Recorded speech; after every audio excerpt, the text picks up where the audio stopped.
Tiba saatnya Yang Mulia Bante Abi Punyotera menyampaikan bimbingan Dharma. Untuk itu, marilah kita membacakan Aradhana Dhamma Desana bersama-sama.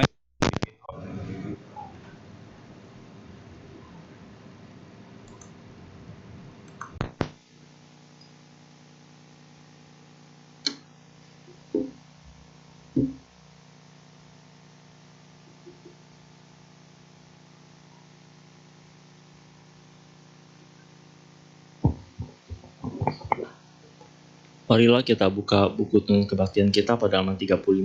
Kita bacakan Aradhana Dhamma Desana bersama-sama. Brahmacaloka Dipati Sahampati Katanjalian Diwarang Ayacata Santi Dasata Paraja Kajatika Yesetu Damang Anukampi Mang Pajang.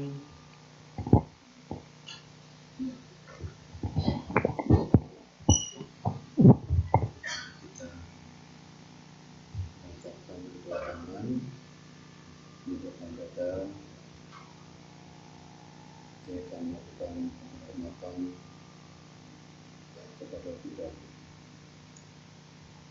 Namo tassa bhagavato arahato samma sambuddhassa. Namo tassa bhagavato arahato samma sambuddhassa. Namo tassa bhagavato arahato samma sambuddhassa. Terpujilah Sang Bhagawa yang Maha Suci yang telah mencapai kenalan sempurna.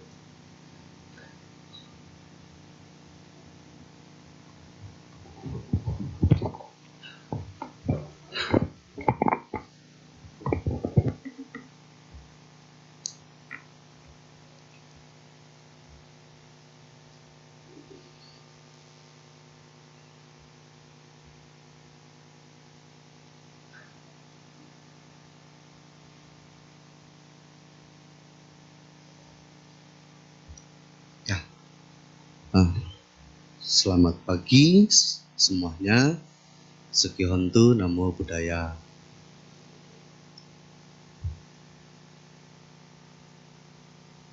Kalau misalnya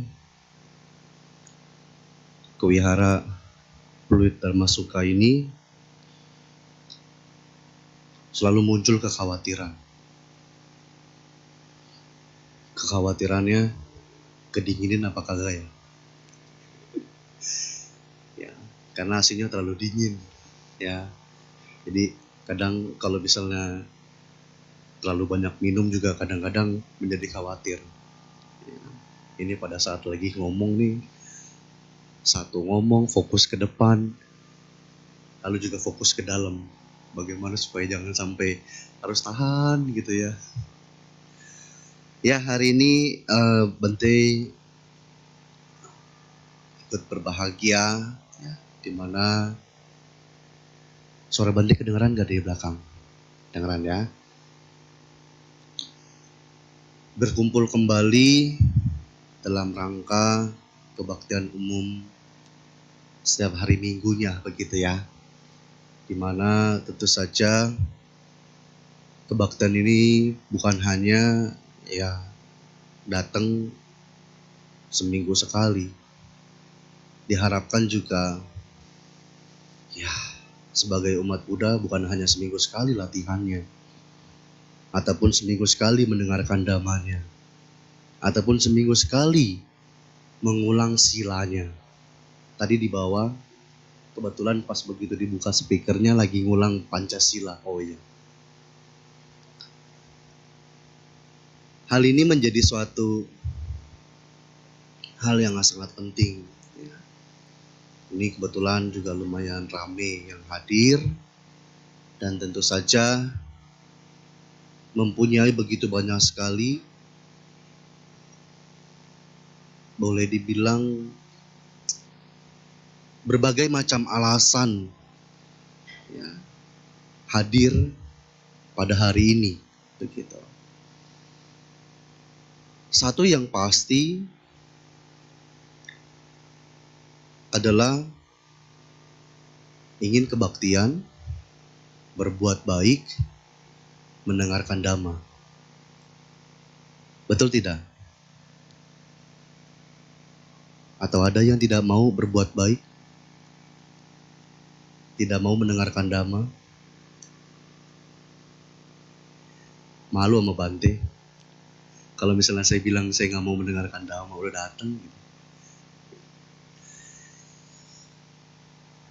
Belakangan ini, ataupun ya sebelum-sebelumnya begitu, mungkin Bante juga sering memberikan beberapa masukan ya, ataupun beberapa pengertian ataupun pengetahuan sehubungan dengan ajaran Buddha. Tapi kadang-kadang juga menjadi suatu hal yang problematikanya itu ketika ditanya sama Mas Arwan, Bante topiknya nanti apa hari Minggu? Muncul kekhawatiran yang baru.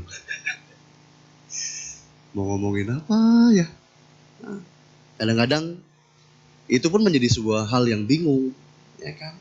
Karena ibaratnya nih, kita yang berkumpul di sini, begitu, pasti mempunyai kebutuhan yang berbeda-beda. Bante tidak akan mungkin bisa samakan sebenarnya, ya. Tetapi karena sesi ceramah, sesi ya, kebaktian umum, ada seorang penceramah, ya mau tidak mau harus mengangkat satu tema tertentu yang mungkin bagi sebagian orang sudah pernah mendengarnya. Betul tidak? Tapi mendengarnya kembali menjadi lebih jelas, menjadi lebih paham, ataupun mendapatkan pengetahuan yang baru. Contoh, ternyata kemarin di Pluit Dhammasuka ada perayaan apa ya? Perayaan apa? Nah, untung suaranya kedengeran. Baru Bante mau tanya, sudah sarapan apa belum? Maga Puja. Tapi tahu nggak? Ya ini kita sedikit membahas lah ya, biar santai. Jangan tegang. Karena kalau misalnya tegang, ya apapun yang kita dengarkan, apapun yang kita cerap melalui telinga kita, itu tidak akan mungkin bisa masuk.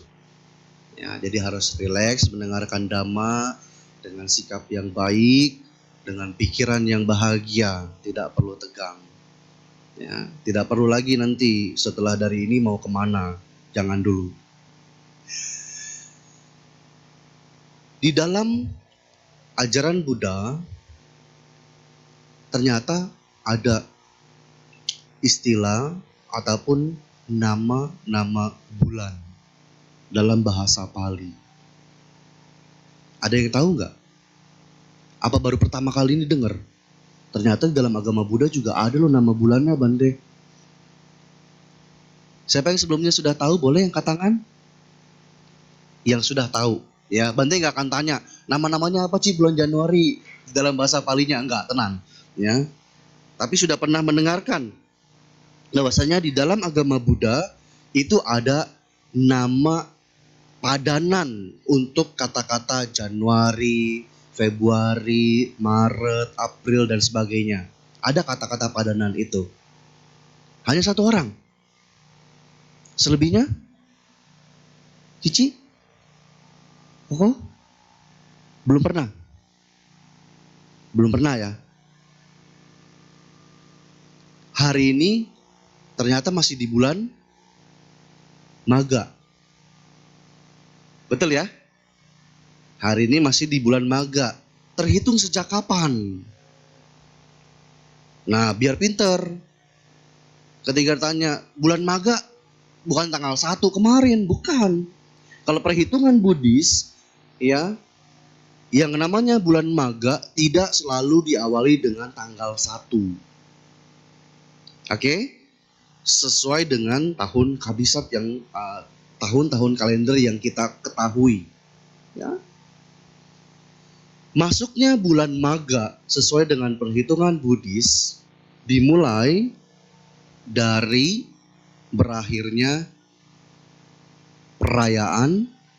Bulan kemarin kita perayaan apa? Bulan kemarin. Ini bulan apa? Maret. Kemarin bulan apa? Februari. Kemarin bulan apa tuh? Tuh, ini yang merah-merah. Imlek. Ya kan? Imlek itu berlangsung selama kurang lebih 15 hari. Jatuhnya di bulan Februari. Tanggal berapa? 20? Ada yang 24, ada yang 25 nih. Ayo, Cap Gome. Kita Imleknya tanggal 10 ya? Ternyata Bante yang salah hitung ya.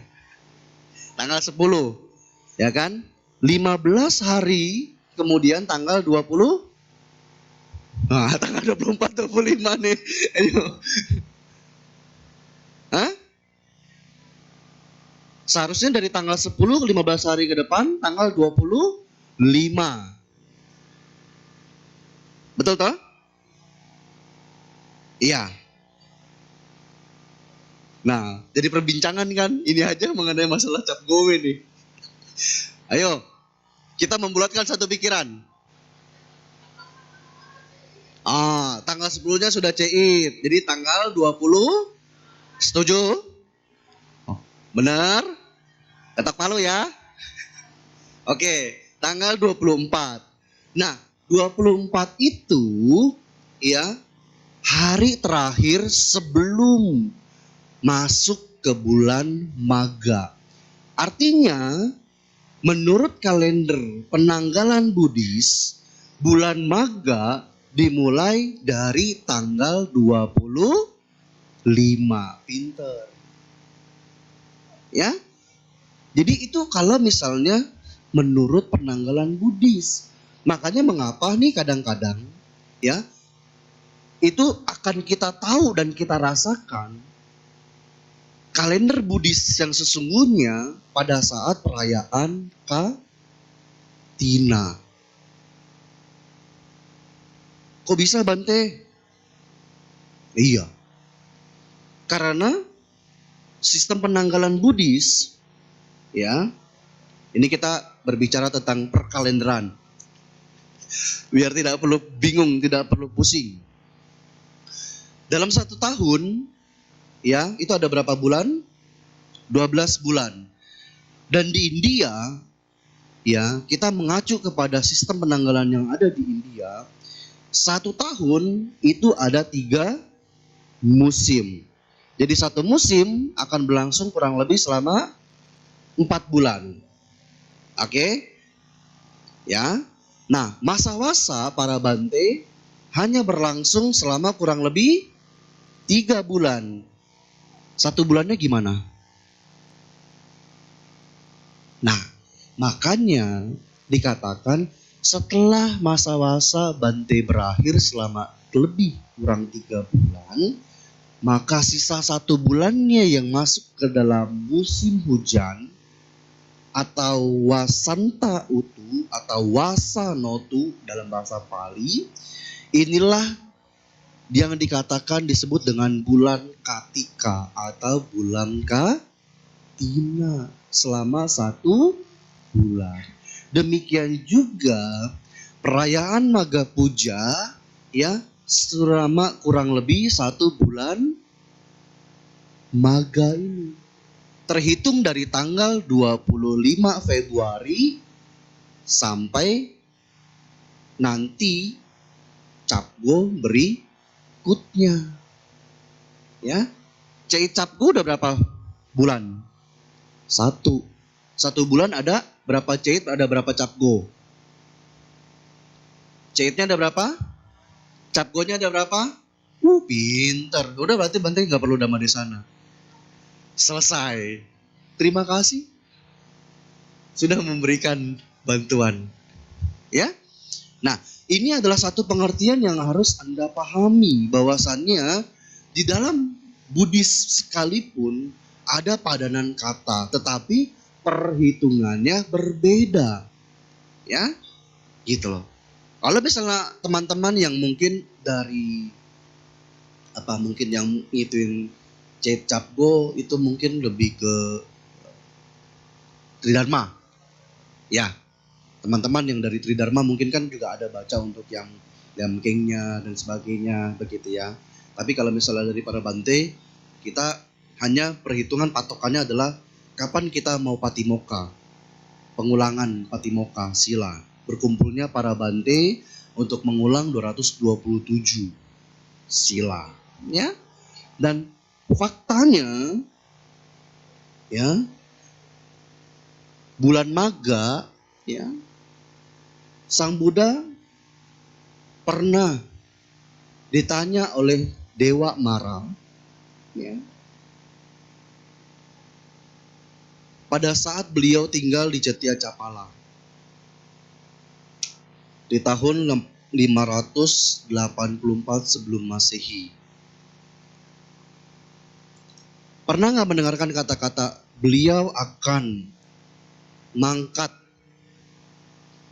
ataupun memasuki parinibbana sepenuhnya 3 bulan setelah dari sekarang?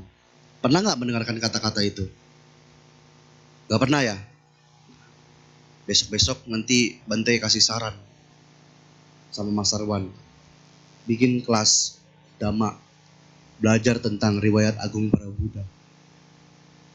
Jadi sebelum Sang Buddha mencapai parinibbana, ternyata ketika di flashback itu ada pertanyaan yang diajukan oleh Raja Mara ataupun Dewa Mara kepada Sang Buddha, ya, untuk memasuki parinibbana. Tetapi Sang Buddha pada saat itu menolak, ya.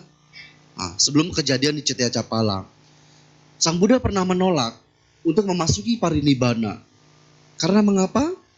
Karena Sang Buddha menginginkan Sangga Biku, Sangga Bikuni, Upasaka, Upasika terbentuk kokoh, kuat, mencapai kekuatan yang sangat luar biasa, keyakinan yang sangat luar biasa di dalam Buddha, Dhamma, dan Sangha.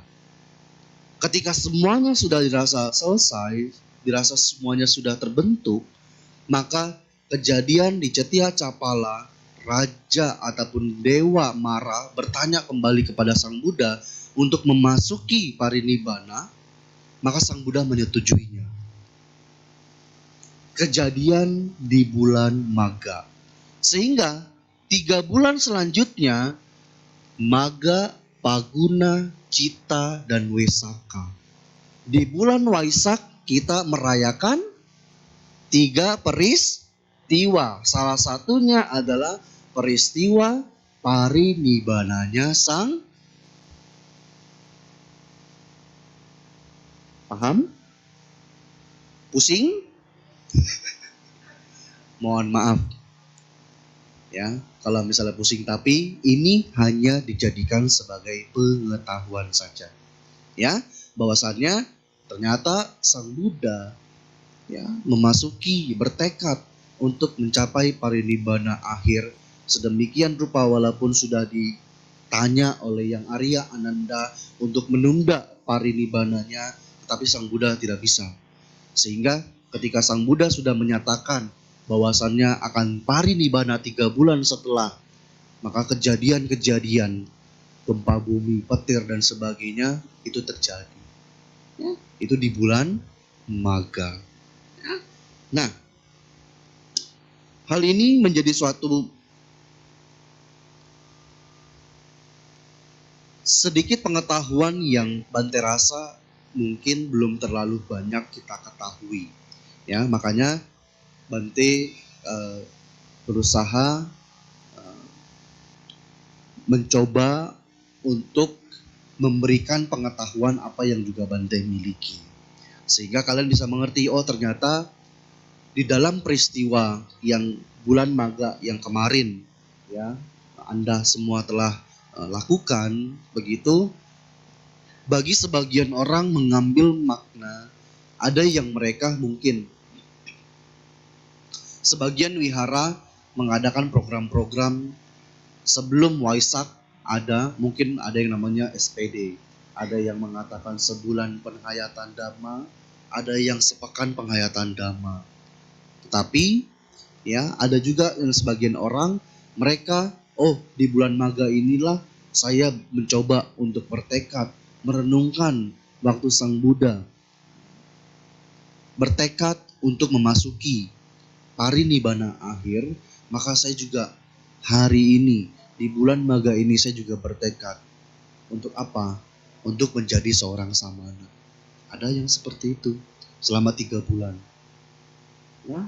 Nah, makanya kenapa di setiap saat, di setiap hari kita harus mencoba untuk hidup. Untuk hidup untuk apa? Selalu sadar. Ya. Nggak perlu lagi misalnya mungkin Bante, bagaimana mungkin saya bisa latihan 3 bulan Bante? Ya kan, kerja cuti 1 hari aja diteleponin sama bos.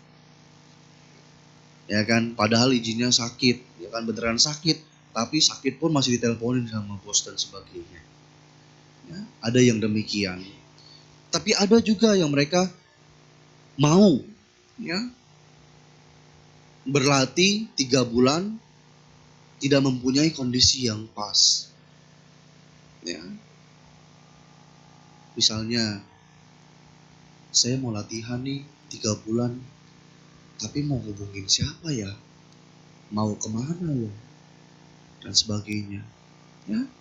Nah makanya banyak sekali ya suatu acara begitu ataupun program yang dibuat oleh wihara-wihara guna untuk memfasilitasi yang orang-orang yang ingin berlatih, orang-orang yang ingin belajar Dhamma, orang-orang yang ingin praktek Dhamma di momen-momen sebelum mungkin Waisak. Ya, belajar lebih mendalam tentang ajaran Sang Buddha, memahami secara dalam mengenai perjalanan Sang Buddha, baik itu sebulan, baik itu sepekan. Jadi hal ini juga yang menjadi suatu pemikiran ataupun pemahaman yang sebenarnya menjadi suatu pertanyaan dasar. Pertanyaan dasar bagi kita, sesungguhnya ajaran Buddha itu apa sih? Pernah nggak bertanya demikian?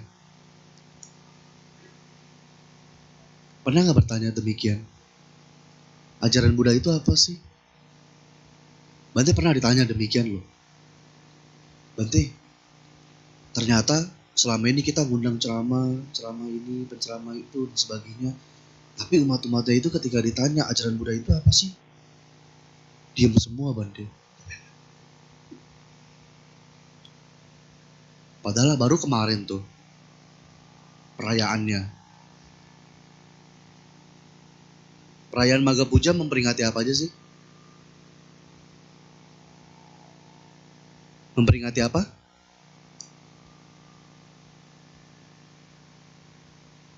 Empat peristiwa. Untung kedengeran. Ya, karena Bante ada masalah di sebelah kuping kiri. Ya, nah, terakhir dicek katanya ada cairan yang mengganggu sehingga pendengaran yang sebelah kiri sudah sedikit berkurang. Ya, fungsinya gitu. Ada 4 peristiwa. Peristiwa yang terakhir aja deh. Nggak usah yang ini itu berkumpulnya ini nggak usah. Yang terakhir aja langsung. Sang Buddha membabarkan Owada Patimokkha, dapat 100. Hadiahnya nggak dibawa sayang. Isinya apa Owada Patimokkha? Ayo. Isinya apa? Saba papasa akaranang. Saba itu semua, papasa itu kejahatan, akaranang itu tidak melakukan. Artinya tidak melakukan perbuatan jahat ataupun versi lainnya. Janganlah berbuat jahat. Banyaklah sucikan. Inilah ajaran para, itu hebatnya. Ya. Sedemikian rupa pengertian Anda di dalam ajaran Sang Buddha. Umat Buddha gak boleh berbuat jahat. Artinya apa? Gak boleh jahat melalui ini. Gak boleh jahat melalui ini. Gak boleh jahat melalui ini. Tetapi walaupun demikian, ya, yang diharapkan kita ingin mendapatkan kebahagiaan, mendapatkan kedamaian, hidup terbebas dari cacian, dari fitnahan. Tapi nyatanya kita masih belum bisa. Betul tidak? Jangankan kita katanya. Dibandingkan dengan Sang Buddha aja masih dicela. Betul tidak? Itu menghibur diri. Ya. Tapi kalau misalnya dibilang kualitas Sang Buddha sudah ya kan, kita masih punya banyak kilesa, nggak ada kualitasnya mungkin seujung kukunya. Ya kan? Kita masih berbuat baik aja, tapi kalau misalnya udah berbuat baik ke seseorang itu ibaratnya nggak berbuat baik sama kita, muncul apa? Kesedihan. Betul tidak? Tapi Sang Buddha biarin aja, udah percaya dengan hukum karma. Nah, hal ini menjadi suatu hal yang sangat penting. Mengapa kita walaupun kita menginginkan kebahagiaan, kita tidak berbuat jahat sekalipun. Kita pengen hidup damai, kita pengen hidup tentram, bebas dari fitnaan, bebas dari cacian. Jawabannya ada di dalam Digha Nikaya Sakapanha Sutta. Di dalam sutta itu Sang Buddha mengatakan, ya, ketika ditanya oleh Dewa Saka. Dewa Saka siapa? Ada yang tahu Dewa Saka? Di dalam agama Buddha juga kenal dewa-dewa. Makanya ketika Anda sembahyang sama para dewa juga nggak apa-apa. Ya. Tapi harus dengan pengertian yang benar. Tahu nggak Dewa Saka itu siapa? Hah? Ayo? Dewa Saka? Raja para? Di alam? Nah lo. Pusing kan? Hari ini Bante bikin pusing. Raja para dewa di alam apa?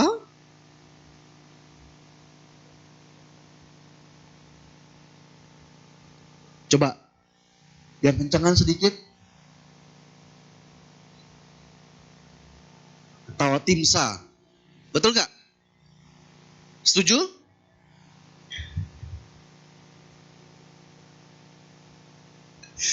Jadi lucu sendiri Bante. Ya, ini dibilang setuju nih, semuanya bengong aja begitu ya. Yes. Berada di Tawatimsa. Memimpin semua para dewa. Bukan berarti di dalam Tawatimsa itu hanya ada Dewa Saka bersama dengan teman-teman yang lainnya. Tidak. Ya, gambarannya adalah alam dewa itu, Tawatimsa itu sama seperti Kita alam manusia. Oke? Manusia yang superior, manusia-manusia yang mereka mempunyai kekuasaan, mereka yang mempunyai pemimpin dan sebagainya. Kita punya pemimpin. Betul. Betul ya?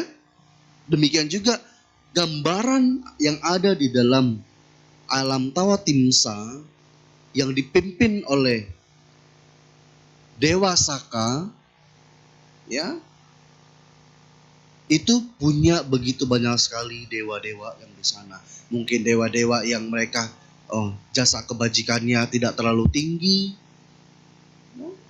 sehingga mereka tidak seperti Raja Dewa Saka. Nah, mengapa Raja Dewa Saka itu bisa sebagai seorang pemimpin? Nah, ini pertanyaannya. Mau nggak menjadi Dewa Saka? Kita bisa punya kesempatan untuk menjadi Dewa Saka. Tapi ya, tidak datang dengan cuma-cuma. Nah, ada sesuatu yang harus kita lakukan. Ada sesuatu yang harus kita capai di dalam kehidupan kita yang mulia ini.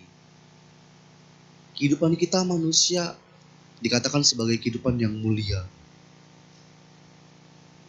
Pertanyaannya Bante balikin lagi. Siapa yang mau jadi Dewa Saka setelah kehidupan ini? Angkat tangan. Nggak mau jadi dewa? Nggak mau jadi pemimpin? Pusing ya jadi pemimpin ya? Pusing ya?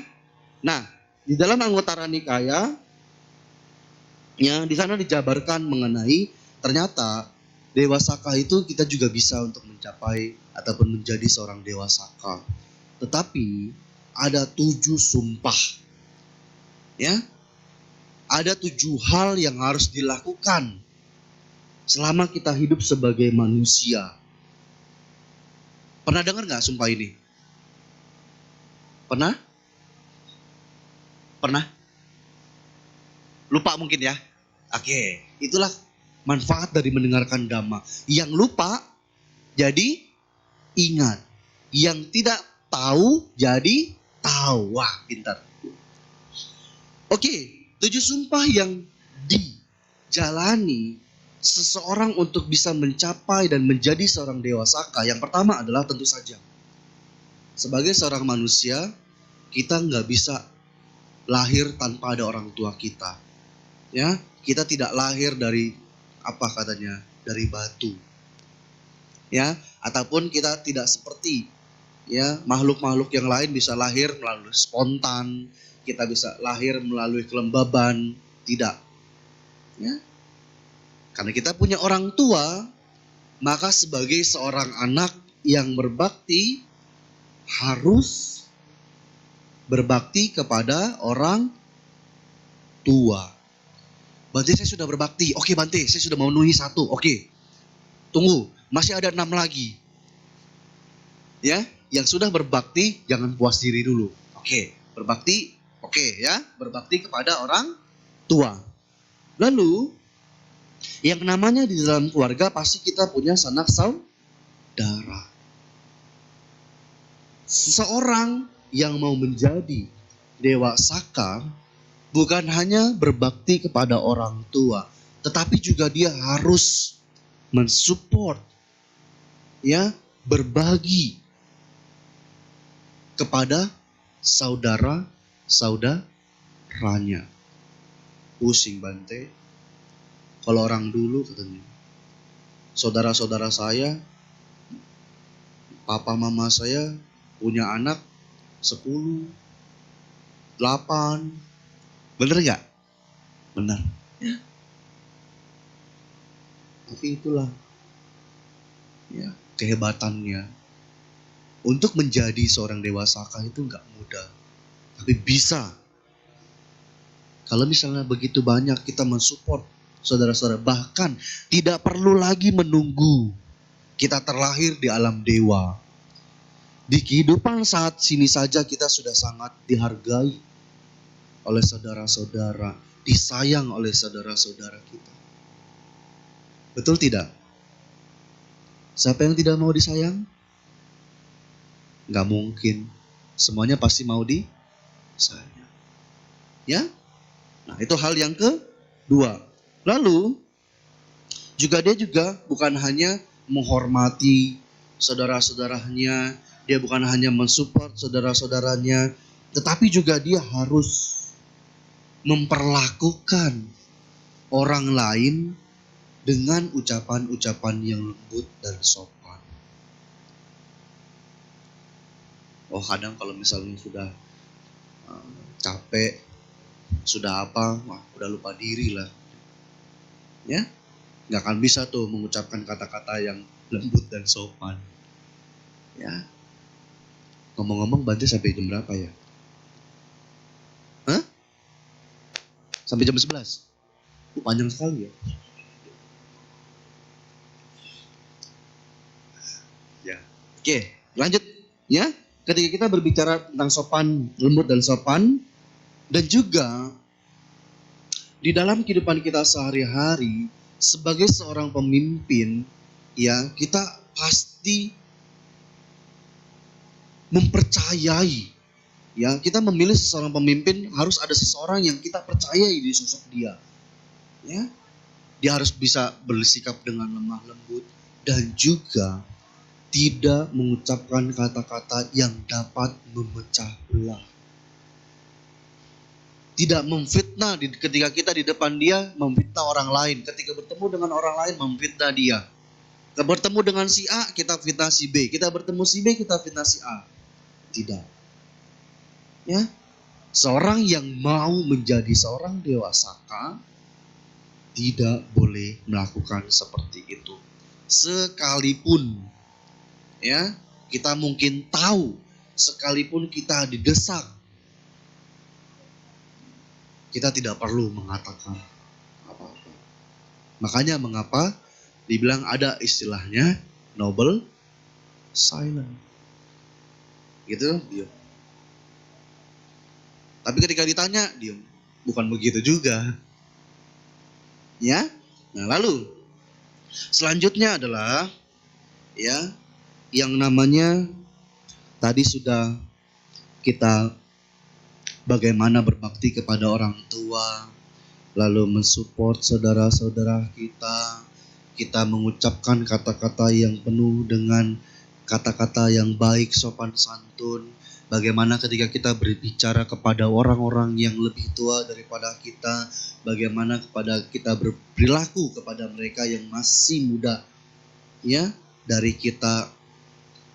Lalu juga bagaimana kita berusaha untuk tidak memecah belah. Dan juga kita harus bisa menghilangkan kekikiran yang ada di dalam batin. Kekikiran itu istilahnya apa ya? Pelit. Betul ya? Kikir gak mau berbagi, pelit. Nah, bahkan Bante baca di dalam kata-katanya itu, ya, kitab komentar, kikir itu bukan hanya tentang materi loh. Ya, ini kita punya ini, oh saya punya air, saya mau bagi kamu deh, ya kan? Ataupun oh saya nggak mau berdana, bukan hanya karena nggak mau berdana itu loh. Ya, kita punya pengetahuan saja kita nggak mau kasih ke orang, nggak mau, takut dia nih nanti lebih pintar lebih pintar daripada saya. Itu juga kikir. Takut, ya, ilmu yang kita miliki kita kasih ke dia, dia bisa lebih pintar daripada kita. Ataupun istilahnya, oh nanti kalau misalnya saya bagi ilmu saya ke kamu, saya nggak laku dong. Ya, itu pun menjadi kategori kikir yang disebut dengan dhamma macarya. Ya, dia nggak mau berbagi tentang dhamma, dia nggak mau berbagi tentang pengetahuan. Itu juga bisa masuk ke dalam kategori kikir. Terus, ini yang susah. Ya, kadang-kadang menjadi suatu hal yang cukup menggelitik hati begitu. Apa? Jujur. Apa yang akan langsung muncul di dalam pikiran Anda ketika mendengarkan kata-kata jujur? Sulit, Bante. Betul tidak? Jujur itu susah gak sih? Orang-orang seneng gak sih ketika kita berbicara jujur? Banyak pertimbangan toh. Ketika kita berbicara jujur, pasti banyak sekali pertimbangan. Entar nih orangnya sakit hati atau kagak. Nanti bagaimana perasaan dia kalau misalnya saya jujur. Oh kalau misalnya saya jujur, kalau misalnya yang bagi pengusaha, bocuan. Ya kan? Betul tidak? Makanya dibilang jujur itu sangat sulit. Jujur itu adalah hal yang baik ternyata. Ya. Tapi ya kita harus bijaksana. Bukan berarti Bante ngomong bijaksana, oh Bante ngajarin kita untuk bohong. Bukan. Jangan salah. Jangan mempunyai pengertian yang salah. Ya. Nah, selain itu, yang lebih penting adalah sebagai seseorang pemimpin, ya, itu juga harus bisa menaklukkan kemarahannya sendiri. Jangankan sama pemimpin, sama orang-orang dekat kita saja, sama orang tua kita saja, sama teman kita saja. Kalau teman kita yang suka marah-marah, apa yang terjadi? I'm sorry, goodbye. Artinya apa? Oh, saya nggak mau dekat-dekat dengan orang yang suka marah-marah.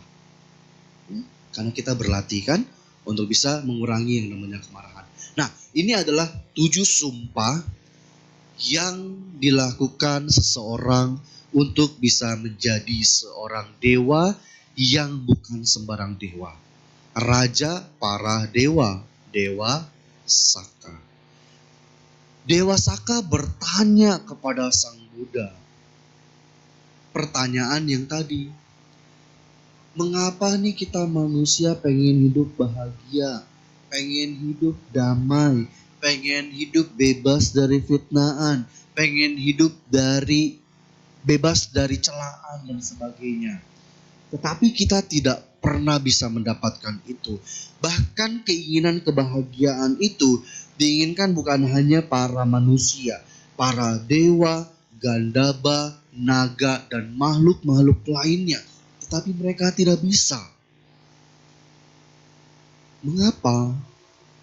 Di dalam Sakapanha Sutta itu, dari Digha Nikaya, Sang Buddha mengatakan, karena sifat cemburu dan sifat kikir. Sifat apa? Cemburu dan kikir. Kok bisa Bante? Ya kan, saya hidup ini fine-fine saja. Saya nggak pernah ngomongin orang. Saya nggak pernah jelek-jelekin orang. Saya nggak pernah hina-hina orang. Wah, pokoknya untuk masalah ngejelekin orang mah nggak deh. Ya. Tapi kok kenapa saya juga nggak bahagia ya? Kenapa saya tidak bisa mendapatkan kedamaiannya? Sang Buddha mengatakan karena kita cemburu dan kita kikir. Mengapa cemburu? Terkadang tanpa kita sadari, ya, kita itu hidup masih membanding-bandingkan hidup kita dengan orang lain. Entah itu level yang tinggi, level yang menengah, atau level yang paling dasar. Yang halus sekalipun. Masalahnya, ya, kalau misalnya di dalam buku yang Bante baca, itu boleh sebut judul nggak? Boleh ya, biar kalian juga bisa baca ya, teman-teman semuanya bisa baca. Itu Filosofi Teras, karya Henry Manampiring. Ya, di situ dijelaskan tuh, masalahnya kadang di buku itu ya, kita tidak tahu bahwasanya kita itu sedang cemas, tapi kita tidak merasa bahwasanya kita cemas. Nah demikian juga, kita selalu mengatakan saya nggak cemburu, tapi kita masih Kita mengatakan kita tidak membandingkan kehidupan kita, tapi kita tidak tahu bahwasanya kita justru membandingkan hidup kita dengan orang lain. Sehingga ketika kita muncul yang namanya perbandingan itu, kita mulai tidak akan mungkin bisa bahagia. Nah, bahagia juga tadi dibilang, Bante juga pernah bilang, bahagia bagi seseorang itu relatif. Tidak bisa dikatakan sebuah bahagia itu fix yang seperti ini. No. Ya. Misalnya bahagia bagi orang yang mereka baru bebas dari sakitnya. Dia bahagia. Berarti saya sudah selama sakit. Ya. Saya pengen deh nggak sakit lagi. Nah, ketika dia sudah sembuh, dia bahagia. Tapi ada orang yang mereka, mohon maaf, ya, tidak bisa melihat. Saya pengen melihat. Hanya kebahagiaannya seperti itu. Ya, jadi kebahagiaan, definisi ataupun arti dari kebahagiaan itu relatif bagi sebagian orang. Oke? Nah, kenapa bisa juga kekikiran itu muncul dalam batin kita? Tanpa kita sadari, ya, balik lagi, kita selalu merasa kitalah yang paling hebat. Kita selalu merasa kitalah yang paling benar. Betul tidak? Ya. Selama perjalanan ini, ya, Bante baru benar-benar Bante baru benar-benar mengalami yang namanya kayak gini. Ada orang yang mengatakan dulu, kalau kamu belajar, sekalipun kamu sampai PhD, ya, sampai S3, ternyata you get nothing. Kamu tidak mendapatkan apa-apa.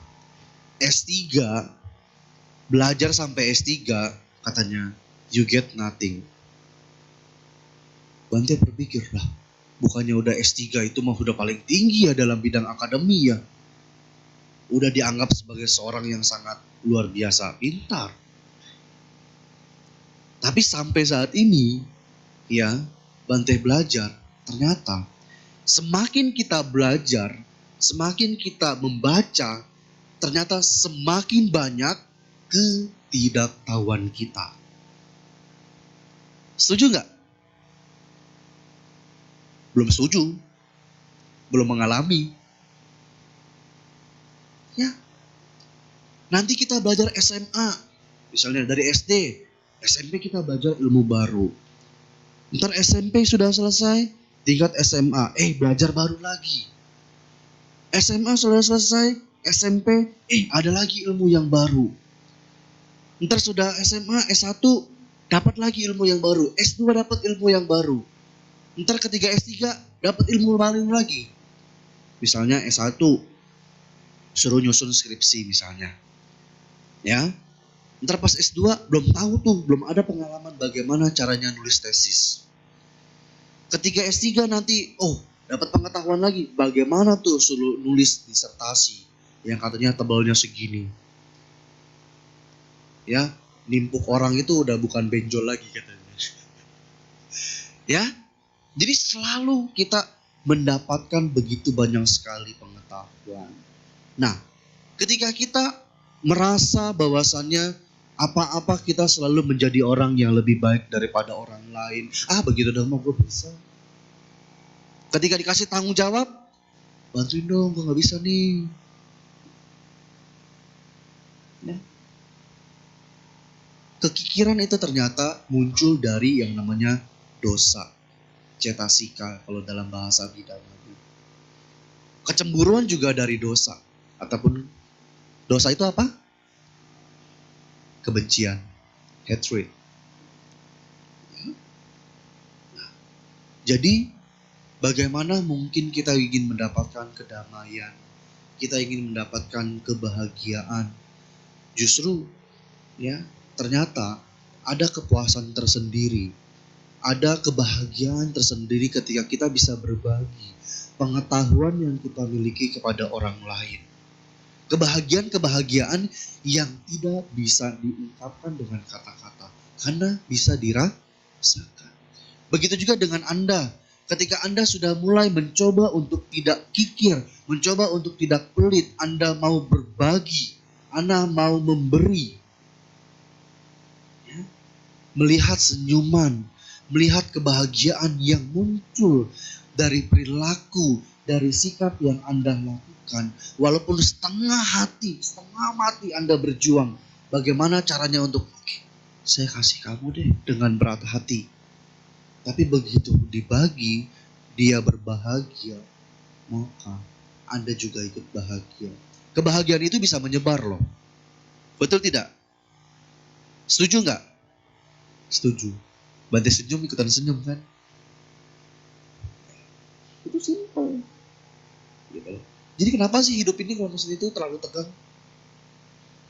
Ya? Kenapa sih hidup ini terlalu stres? Ya?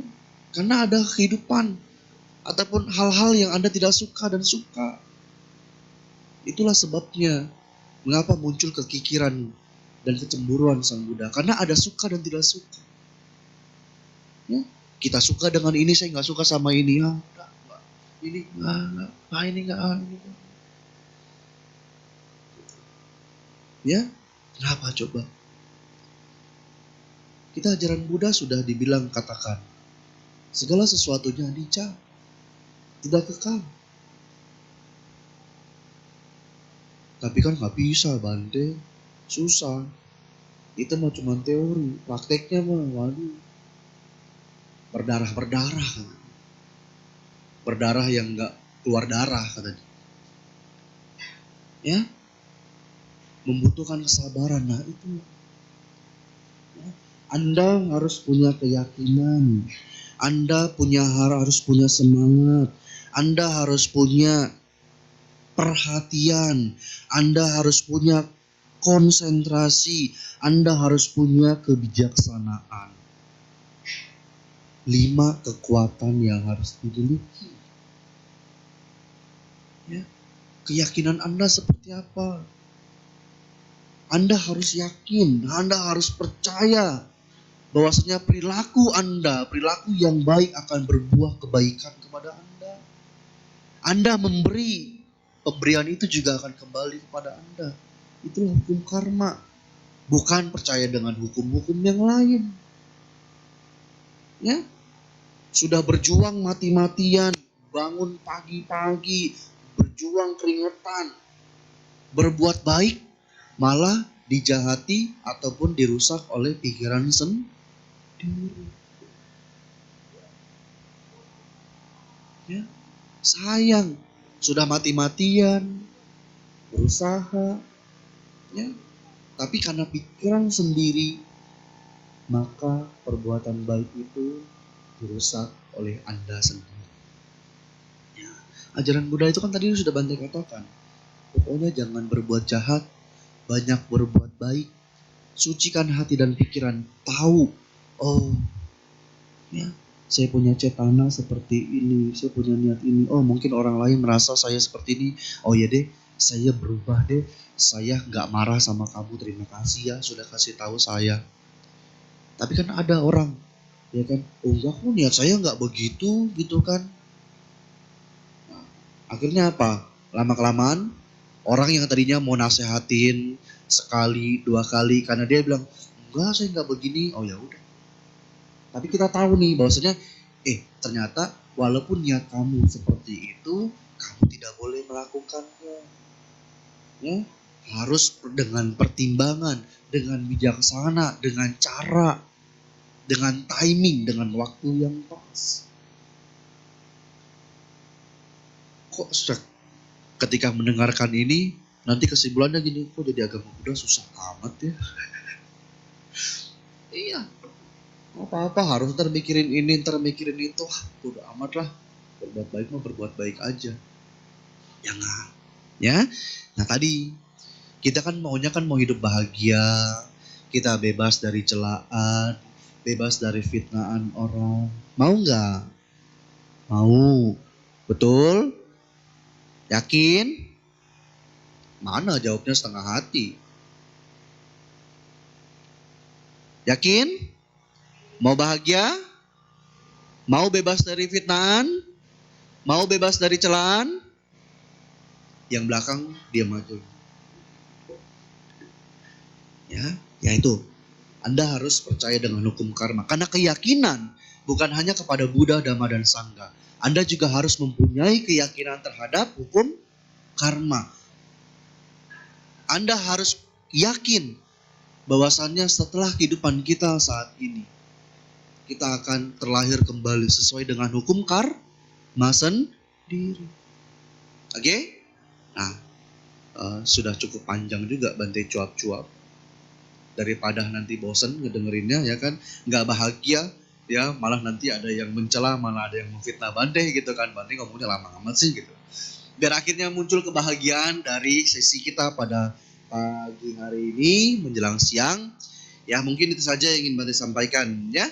Jadi harapan-harapan yang kita inginkan ya, sebagai seorang yang berkeyakinan kepada Buddha, Dhamma, dan Sangha, berkeyakinan kepada hukum karma, berkeyakinan kepada punarbawa, bahwasannya kita akan terlahir kembali, maka ya yang kita lakukan sehari-hari harus didasari dengan keyakinan kepada hukum karma, semangat untuk melawan kilesa, perhatian kita untuk terus maju dan mengikuti jalan Sang Buddha, konsentrasi, tidak lalai, ya, dan juga mempunyai bijaksana. Ketika kita ditegur sama orang, kita tidak ada salahnya merenungkan apakah perilaku saya, apakah ucapan saya, apakah pemikiran saya yang saya miliki ini dicela atau tidak, disenangi oleh teman-teman atau tidak. Oke, itu saja yang ingin Bante sampaikan. Sabe sata bawantu sukitata, semoga semua makhluk hidup berbahagia.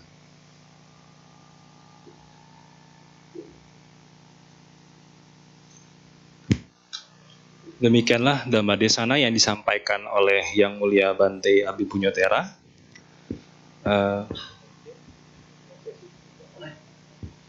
Seperti biasa kami sediakan sesi tanya jawab untuk Bapak Ibu.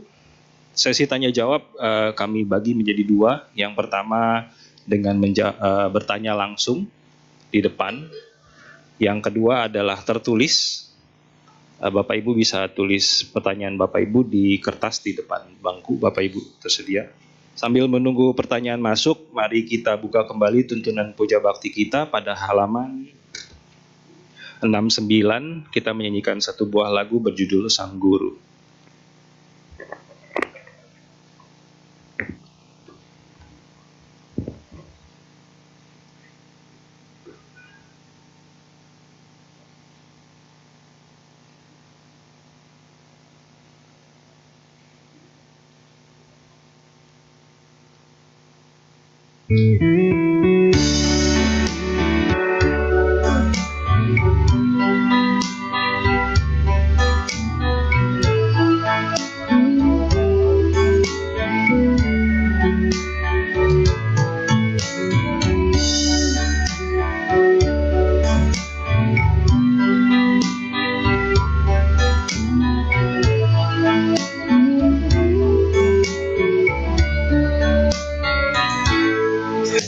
Ada satu guru yang kupuja, Guru Maha Agung serta bijaksana, yang telah memberikan ajaran mulia, membimbing semua makhluk dari samsara. Hanya ada satu guru yang kupuja, Sang Buddha Guru yang maha sempurna. Ajarannya bagaikan pelita penerang dari gelapnya dunia. Bersujudlah semua makhluk di hadapannya, karena cinta kasih Buddha tiada tara. Bergemalah nada kasih lewat namanya. Semoga semua makhluk hidup berbahagia.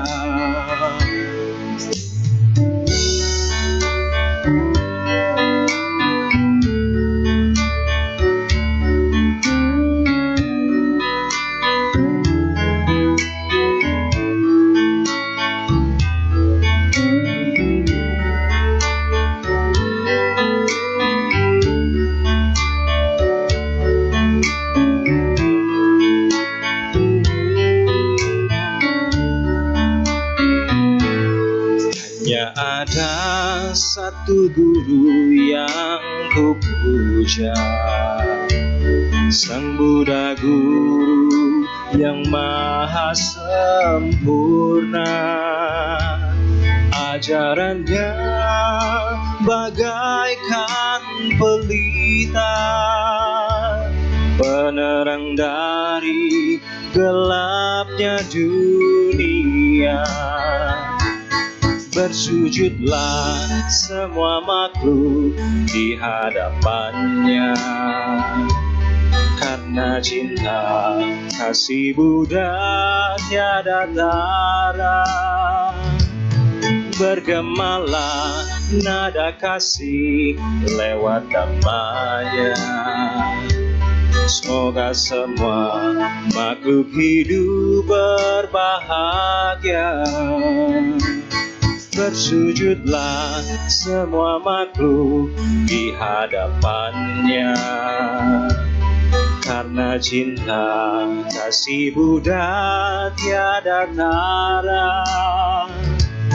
Bergemalah nada kasih lewat namanya. Semoga semua makhluk hidup berbahagia. Terima kasih.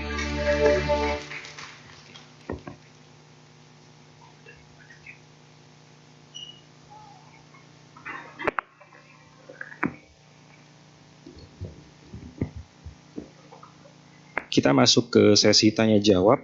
Sebelum pertanyaan tertulis, ada Bapak Ibu yang ingin maju ke depan bertanya kepada Bante? Oke, nggak ada ya. Bante, boleh saya jawab?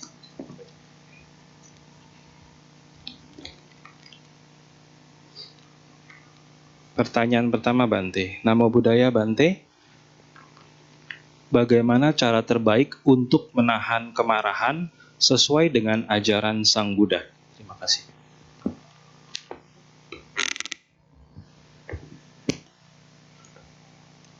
Semoga yang nanya cewek ya.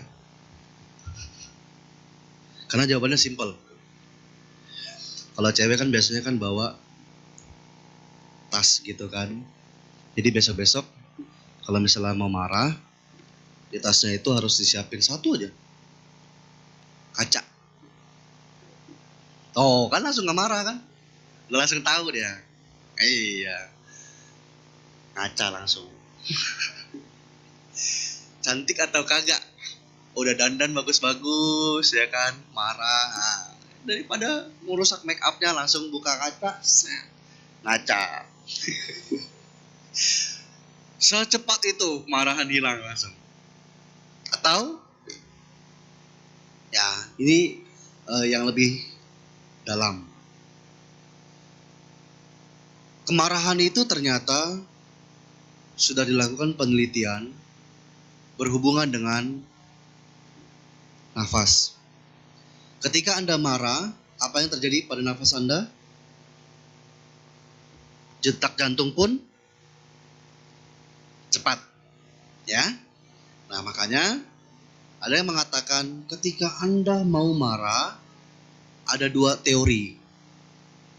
Yang pertama, tarik nafas masuk yang dalam, buang secara perlahan, ulangi sampai 3 kali. Atau kalau misalnya mau marah, ya, langsung minum air. Dikumur-kumur airnya.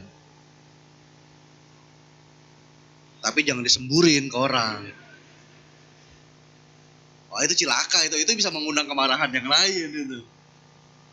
Ya. Gitu. Jadi kalau misalnya menurut ajaran Sang Buddha apa? Sulit. Karena Sang Buddha di dalam Dhammapada memang yang namanya kebencian itu tidak akan bisa berakhir jika dibalas dengan kebencian. Kebencian akan berakhir jika dibalas dengan cinta kasih. Tapi kan susah Bante kalau misalnya sudah marah ya. Gitu loh, sangat sulit. Ya, Bante sih realistis aja. Bante juga kadang-kadang mesti marah-marah. Ya, marahin tuh. Ya kan, yang nakal-nakal. Ya, tapi ya seketika itu Bante langsung tahu ya bahwasannya kemarahan itu tidak menyelesaikan masalah. Ya. Kemarahan kita kepada anak, kemarahan kita kepada pasangan, kemarahan kita kepada orang-orang itu tidak akan pernah bisa menyelesaikan masalah. Misalnya, marah karena apa? Anaknya badung Bante, susah dibilangin anak saya, pasangan saya susah dikasih tahu, jangan dilakuin, masih dilakuin. Terus pertanyaan saya balik lagi, kalau kamu marah-marah, itu anak, itu pasangan emang tahu maksud dan tujuan kamu ngomong itu apa? Ngerti nggak? Ntar dia malah begini, lu ngomong apa sih? Kagak ngerti? Cok, apa segala macam. Ngomong aja, ini loh saya nggak mau kamu seperti ini, bisa nggak? Jangan dilakuin lagi. Daripada marah-marah, narik urat, mukanya merah, nanti lama-lama stroke. Rugi sendiri. Betul tidak? Nah, gitu loh. Jadi, bagaimana caranya? Ya harus dengan kebijaksanaan. Oh, marah saya tidak dapat menyelesaikan masalah. Ya. Kalau biasanya nih, Bante dari guru Bante, ya guru Bante itu punya kebiasaan yang unik. Ini mohon maaf ya, lama ya, nggak apa-apa ya. Kebiasaan yang unik. Dia kalau misalnya sudah marah nih, ya, dia itu nggak ngomong. Guru Bante masuk ke kamar, 1 menit kemudian keluar, ketawa-ketawa, hehehe, gitu. Bante belajar dari beliau. Ya, kalau misalnya Bante marah, Bante diem dulu. Ya ngapain kayak, pokoknya diem aja. Pokoknya semoga dia berbahagia, semoga berbahagia, semoga dia berbahagia. Terus begitu, sebanyak-banyaknya. Kan sudah mulai tuh, sambil tarik nafas masuk, nafas keluar, nafas masuk, nafas keluar. Sudah mulai sedikit cooling down, keluar, hehehe. Ya kan, daripada mau marah-marah, gitu loh. Kok kayaknya gampang amat ya Bante? Siapa bilang? Susah. Dongkolnya mah ada, dendamnya mah ada, jengkelnya mah ada, apalagi pengen marahnya lagi, ada lagi itu. Tapi kita tahu, kemarahan hanya merugikan diri sendiri. Cinta kasih mungkin gampang bagi seseorang yang sudah mencapai tahapan jana. Ya, jadi ada tuh Bante pernah baca kitab komentar, ternyata ketika seseorang sudah bisa benar-benar masuk ke dalam jana, dia mengembangkan tahapan tertentu dan mengembangkan cinta kasih sampai sedemikian besar, dia bisa untuk memberikan cinta kasih kepada orang-orang yang mungkin menyakiti dia, yang membenci dia. Tetapi bagi kita yang gampangnya adalah, ya udah, ya satu, kalau misalnya bahasanya hipnoterapi, ya kan, kita bawa yang namanya kaca. Oke, kita bawa kaca. tadi baik yang cowok baik yang cewek siap-siap kaca di dalam dompetnya. Kalau mau marah-marah langsung kaca. Lalu yang kedua, kalau misalnya sudah mau marah-marah, diam, tarik nafas masuk, nafas keluar, nafas masuknya yang panjang. Buang secara perlahan. Ulangi sampai 3 kali. Bisa? Masih napas semua kan? Jadi nggak perlu diajarin bagaimana caranya bernapas kan? Nah, jadi itu saja. Kalau misalnya menurut ajaran Sang Buddha, tentu dengan cinta kasih. Tapi dengan cinta kasih sangat sulit. Ya, jadi dengan bawa kaca, dengan perhatikan keluar masuknya nafas. Oke? Sebanyak 3. Itu saja yang penting bisa jawab. Ya, makasih Bante. Bante ada sedikit relate dengan jawaban Bante ini. Pertanyaannya, Namo Buddhaya Bante, saya mau tanya bagaimana menyingkapi pasangan yang selingkuh. Saya anggap ini karma saya atau harus pisah?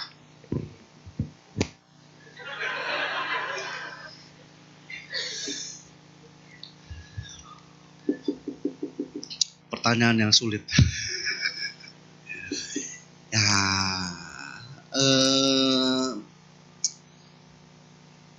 intinya sih begini ya. Segala sesuatu itu ya balik lagi. Pasangan kita selingkuh atau tidak itu bukanlah menjadi satu ranah yang mungkin bisa kita prediksi ataupun bisa kita kontrol. Ya. Tetapi untuk sebuah kesetiaan, untuk sebuah kepercayaan itu membutuhkan sebuah pengorbanan. Ya. Di dalam kehidupan kita yang namanya kesetiaan dan kepercayaan itu bukan hanya tentang pasangan suami istri. Ya. Ketika Anda bekerja, bagaimana Anda percaya? Kesetiaan kepada kawan-kawan, kepada atasan, kepada bawahan, kepada yang lain-lain. Ya. Jadi jika ditanya apakah harus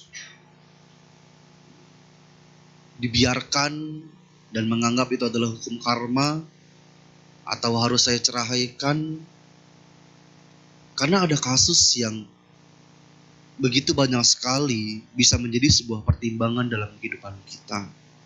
Ya, kita kan nggak mungkin, Bante kan nggak mungkin harus lepas jubah dulu nikah terus cerai gitu kan supaya jadi punya pengalaman. Ya kan, cukup belajar dari case ataupun kasus seseorang.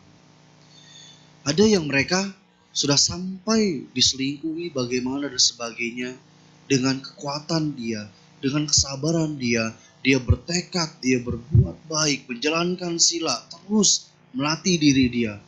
Akhirnya pasangannya bisa berubah. Dan bahkan ya pasangannya yang diselingkuhi itu, ya yang selingkuh itu sangat sayang akhirnya ya, sama pasangannya yang awal. Begitu. Dalam ranah ini Bante tidak bisa menjelaskan ataupun memberikan suatu klarifikasi yang tepat sehubungan dengan selingkuh. Jika mungkin Anda rasa ya perpisahan itu adalah hal yang terbaik, ya. Tetapi namanya perpisahan itu tidak ada selalu kata yang baik, apalagi ketika ada seorang anak. Ya, ini mohon maaf ya. Jadi memang nanti bukan hanya ego yang berperan di sana, tetapi juga ada orang-orang di sekitar Anda yang juga kena imbasnya ketika dari perceraian gitu loh. Nah makanya di dalam Buddhis tidak pernah ada kata-kata yang kalau misalnya itu ya sudah cerai ataupun ya sudah kamu bertahan dan sebagainya. Ya semua kembali kepada pilihan Anda. Ya, apakah Anda mau bertahan? Anda, saya masih kuat Bante, saya mau bertahan, silakan. Anda bilang saya tidak sabar Bante, saya sudah tidak kuat, saya sudah memberikan masa percobaan sekian tahun. Ya coba setahun bagilah berapa, ya kali nanti pikirannya berubah dan sebagainya gitu. Jadi ya untuk pertanyaan ini mohon maaf Bante belum bisa memberikan jawaban yang pasti ya. Terima kasih. Terima kasih Bante. Boleh. Mandami Bante, izin bertanya, Asura termasuk Yaka dan Dewa Catu Maharajika. Tetapi kenapa Asura masuk dalam alam menderita? Terima kasih. Oke. Pertanyaan yang bagus. Ini sekaligus pertanyaan menjebak. Iya. Ntar Bante jawab, ntar Bante udah pernah di Asura ya. Udah pernah dalam dewa ya. Ya gambarannya adalah kenapa dia masuk ke dalam alam apaya. Sebenarnya alam apaya itu adalah alam yang mungkin sulit untuk mendapatkan kebahagiaan ya. Karena alam Asura itu mempunyai dendam yang sangat luar biasa terhadap alam dewa, terutama Catu Maharajika. Asura adalah dewa, tetapi dia dikelompokkan ataupun dikeluarkan dari alam para dewa. Karena apa? Ada yang tahu? Harus begini karena ini bermasalah, harus begini. Apa? Ada yang tahu jawabannya? Asura itu dewa loh. Gandaba juga dewa. Tapi kenapa dia masuk ke dalam alam apaya, alam rendah? Tahu ya? 31 alam tahu kan? Apa saja kan? Ya, tidak menjadi PR Bante lagi untuk menjelaskan. Kalau nggak panjang. Alam Asura itu adalah beliau juga semuanya adalah dewa di sana. Tetapi dewa-dewa yang melanggar sila. Yang ke? Tadi Bante udah dengar tuh jawabannya tuh. Yang ke berapa? 1. Yang ke-5. Apa isinya? Yang kelima apa sila? Pancasila Buddhis? Makan dan minuman yang dapat menyebabkan lemahnya Artinya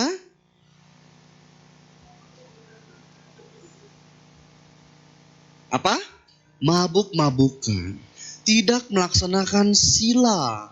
Nah, di alam para dewa juga ketika mereka yang melaksanakan sila, mereka yang menjaga sila, menjaga ajaran Sang Buddha, maka mengapa di dalam Atanatiya Parita itu adalah parita yang diberikan oleh para dewa loh kepada Sang Buddha.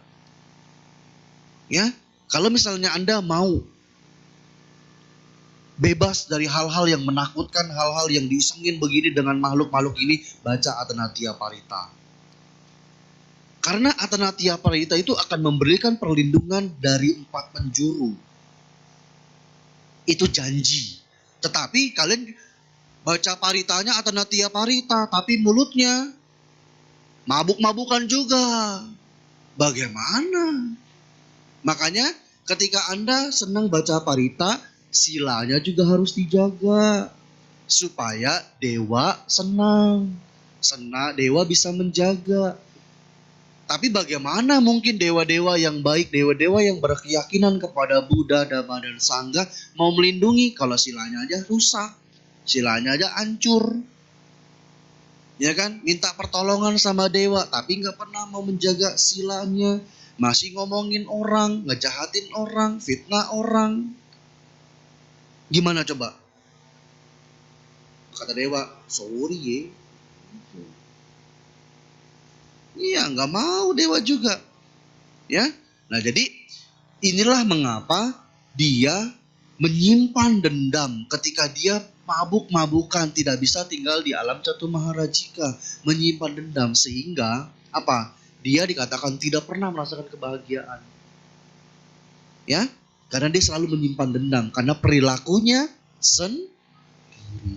Penderitaan dan kebahagiaan ditentukan oleh perilaku diri sendiri. Anda mau bahagia, Anda mau menderita, tidak perlu tunggu jadi alam dewa. alam manusia saja ketika Anda berbuat baik, Anda menjaga ucapan Anda, tidak mau ngomongin orang. Bodoh amat, dia mau ngomongin saya mau bagaimana, mau celentang kek, mau apa kek, saya mah happy-happy saja. Ya, bisa? Nah, jadi itu mungkin jawaban yang bisa Bante berikan ya. Semoga menjawab. Terima kasih. Makasih Bante. Pertanyaan terakhir, nama budaya Bante, saya mau nanya apakah bisa melakukan pelimpahan jasa buat agama kita yang teman kita yang agamanya berbeda. Oke.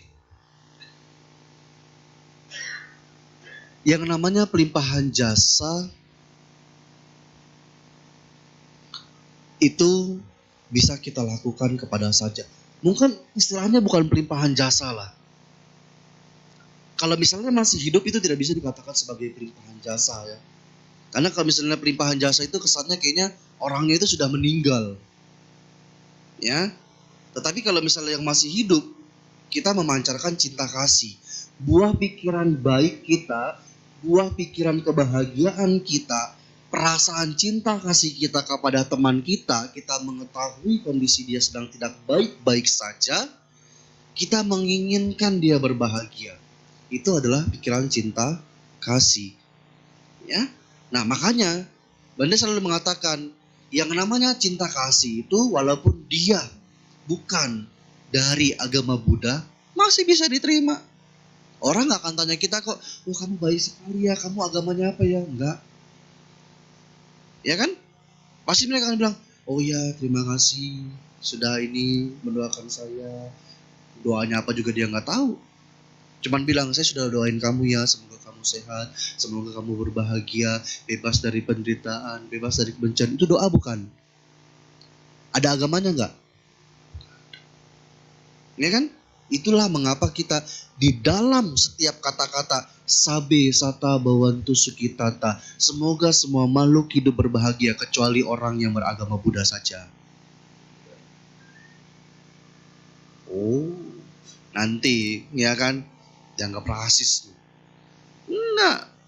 Kita kan agama Buddha menyayangi semua makhluk tanpa terkecuali. Betul toh?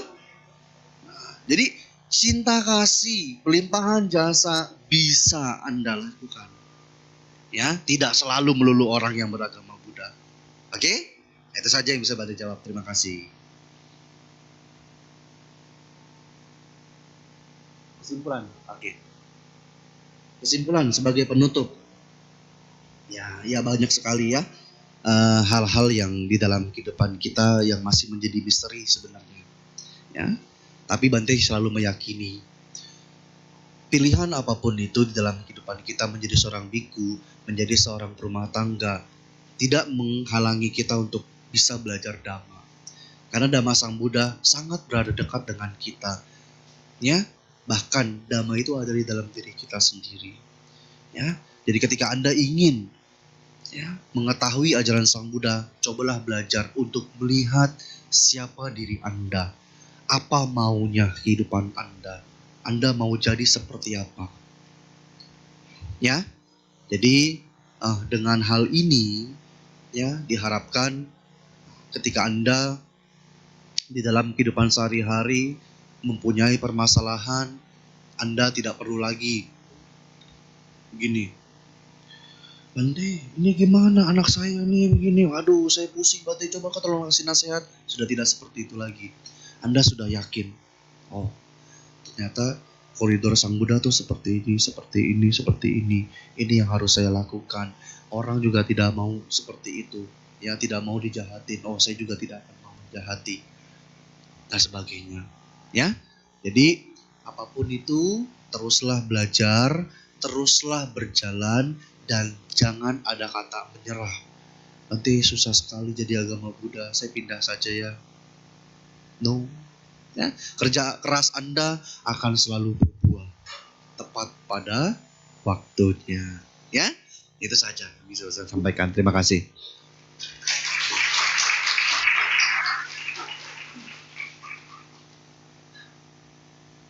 Selesailah sesi tanya jawab. Pada hari ini kami segenap keluarga Wihara Buddha Masuka dan para umat mengucapkan terima kasih yang sebesar-besarnya Anumbonana kepada Yang Mulia Bante Abi Punyotera atas waktu dan kesempatannya dalam membabarkan Dharma pada hari ini.